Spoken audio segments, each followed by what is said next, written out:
So the first part is around the change curve. I'll turn it over to Brian and describe more about what those stages are. Yeah, so you'll notice that on your chairs you have a change curve. And as I speak, I'd like you to think about perhaps people in your organization, perhaps a project that you're working on, and let's try to connect it to the work that you're doing. And think of those people, because in a moment or two I'm going to ask you to write down where you think they are on the curve, perhaps where you think a project is on the curve. So what is the curve? Well, what Dave and I did is we said, look, there really are, from our experience, 6 stages in change. This isn't dramatic new science. We know that. Elizabeth Kubler-Ross did a breakthrough study in the 60s regarding the anger denial, basically the stages of grief. And you'll see other curves in the market today. Here's what we did, though. So we said we have 6 stages to the curve.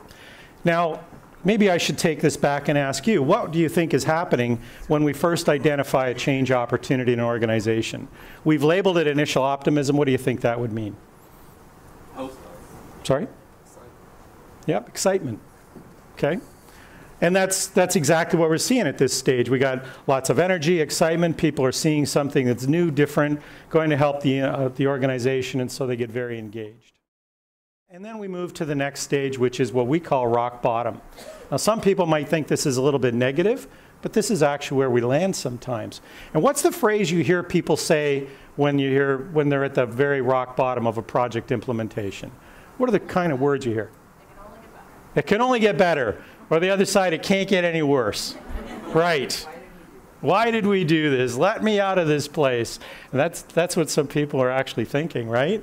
So that's the language around it. It was better before. Costs and timelines are becoming an issue. You're looking at that budget and saying to yourself, oh boy, I might have to go ask for more. This is a really quick snapshot of the personality types. I'm moving fairly quickly simply because I know you've had this training. Yes? What was the rationale for doing a new model?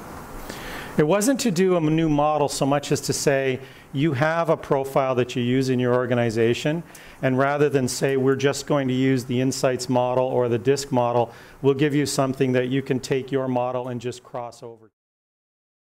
Trying to overcome or resolve is that in the change methodologies we often overlook, or project managers, even leaders will overlook the element of coaching to move people through. So moving people through is more than assigning deadlines and timelines to things.